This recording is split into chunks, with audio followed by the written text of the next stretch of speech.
righteous right hand, security for humanity. Don't you dare to worry, you're never alone.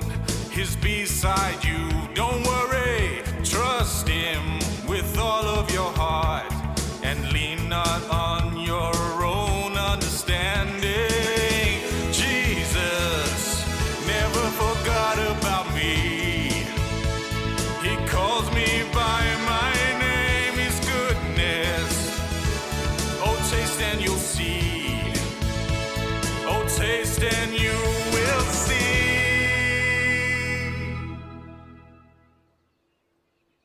Hey, look, man, I'm really sorry about yesterday. I was caught off guard. I didn't know what to say. Well, it's fine, I guess. We're just acquaintances. We're just in the same timeout together. That's not true, bro. You cool. I enjoy hanging out with you, bud. Well, obviously that's quite not true. But anyways, I have some physics work to do. I can't really chat right now. Ugh. Good morning, guys. I'm so excited to see you guys. And it's almost weekend. You know what that means. We're going to go to church. I can't wait to have you guys there with us. I know, right? I can't wait. My parents will also be joining us. That's awesome. Yes, you must bring all your friends, your family, your cousins, whoever you want. It's going to be so amazing to be there. Oh, I won't be able to eat the service. What? Andrew, are you serious, man? I was so excited to have all of you guys there. I had an awful day yesterday, so yeah. Well, that's more of a reason to attend, bro. Come on. Actually, I did something really, really bad yesterday. I'm so angry at myself. What happened, man? Well, during lunch, Brian came to sit with me, and few of other guys I hang out with start picking on him. And instead of standing up for him, I denied him and said we're not friends. I feel really, really awful for doing that. I mean, Brian is really great. I really enjoy hanging out with him. I actually consider him as a friend. Well, he's more of a friend to me than the other guys, and Brian is always willing to help me. I feel bad, really bad, for what I did. Andrew, did you at least apologize to Brian? Yeah, he did. I said it's fine. So it's no train smash. Yeah, but I still feel awful, bro.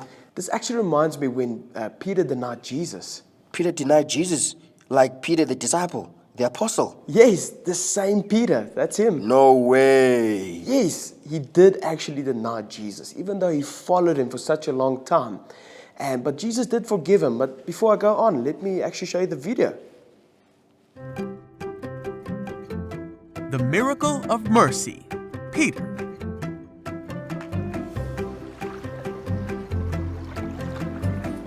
This is Peter.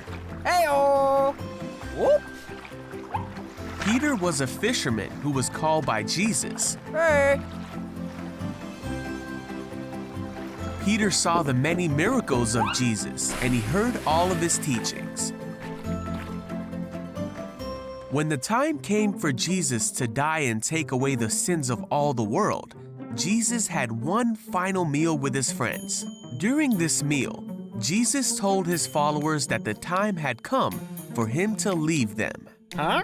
Peter asked, "Where are you going?" Jesus told him Peter couldn't follow him now, What? but that he would follow him later. Wait a second. But Peter said, "Why can't I come now? I'm ready to die for you." Jesus said, "Die for me? Peter, before the rooster crows tomorrow morning, you will deny 3 times that you even knew me." Then Jesus and his disciples went to the Mount of Olives so Jesus could pray. Along the way, Jesus told his followers that they would all abandon him. Uh-oh. But Peter said, "Even if everyone else leaves you, I never will."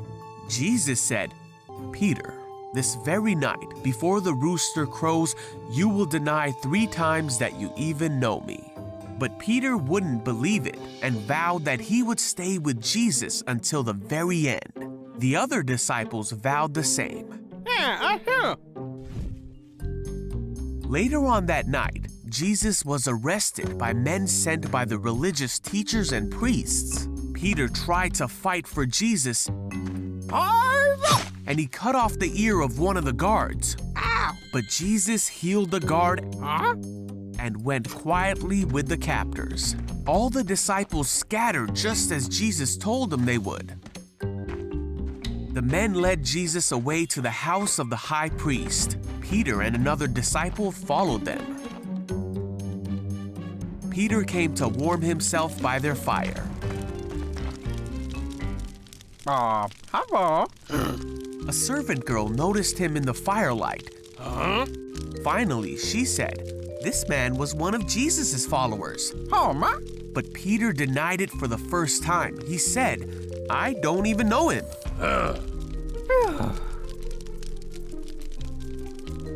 After a while, someone else looked at him and said, "You must be one of them." Oh. Peter, for a second time, said, "No, I'm not." Okay.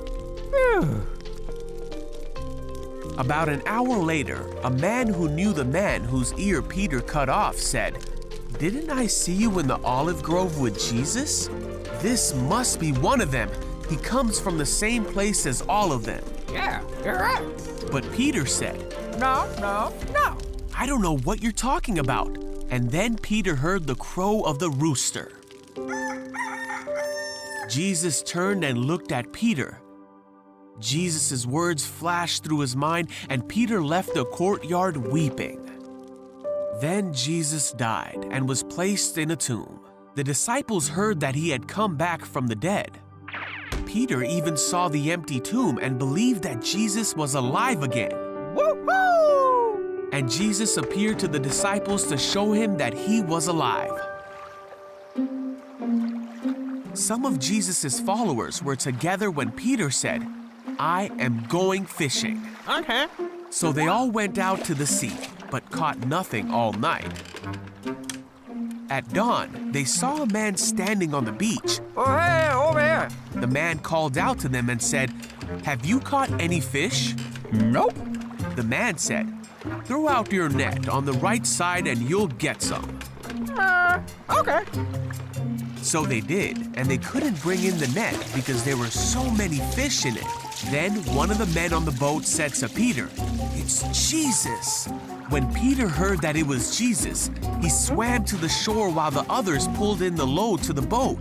When they got there, they found breakfast waiting for them. I miss a fish.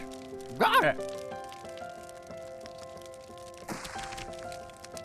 Jesus said, "Come have some breakfast." While they were eating, Jesus asked Peter, "Do you love me?"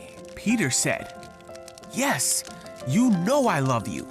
So Jesus said, "Then feed my lambs." Then Jesus asked again, "Do you love me?" Peter said again, "Yes, you know I love you." And Jesus said, "Then take care of my sheep." And then a third time, Jesus asked Peter, "Do you love me?" Peter was hurt that Jesus asked the question a third time, so he said, "You know everything. You know that I love you." So Jesus said one last time, "Then feed my sheep." And so Peter went on to feed Jesus' sheep by helping establish the church and by writing books that we can now read in the Bible.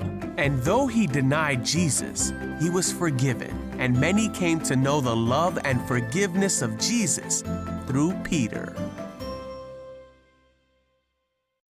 You see, friends, Peter denied Jesus. Even though he followed him for such a long time, Jesus predicted the fact that Peter was going to deny him. Not once, not twice, but 3 times. And Peter felt sad, and he felt like he messed up big time. So much so that how could he receive any forgiveness for denying the Son of God? But Jesus, when he appeared, when he rose from the dead, appeared to Peter again and forgave him for what he did. And he actually asked Peter, "Do you love me?" And Peter said, "Yes, he does." And Jesus said, "Then feed my sheep." What a strange thing to say, but I'm going to explain to you now what it means. Feed my sheep. And then Jesus asked him again, and a third time. And it actually says that Peter got a little bit frustrated because he doesn't understand why Jesus is asking this. But then Jesus was emphasizing that Peter was to look after God's people, that the church was to be built on Peter, that God had amazing plans for Peter's life, even though he messed up. So what does that teach us? We're all going to mess up. We're all going to do bad stuff. But there's forgiveness in Jesus. There's grace in Jesus, that when we come to Him, and we ask for forgiveness, that God will forgive us. That He, like we said in the previous time, that He will never leave us and He will never forsake us. That even means when we do sin and when we do mess up, that we can come to Jesus and ask Him to help us and to forgive us, not to do the same stuff again. So, guys, to encourage you, when you do mess up, don't keep it within yourself and don't try to solve all your problems and just keep it silent. The best thing to do is to talk to somebody. The best thing to do is to go to Jesus, who is our Father. God is our Father, and He wants to forgive you and He wants to help you in your walk. Hey, Andrew, do you maybe want to hang out today? I can show you my new tech gadgets. Yo, I would like that, bro. Yes! So I guess I'll be seeing all of you guys at church on Sunday. I will definitely be there. That's us, guys. The Breakfast Squad. Remember, invite your friends and family to church. We'll see you next time. Bye! Bye.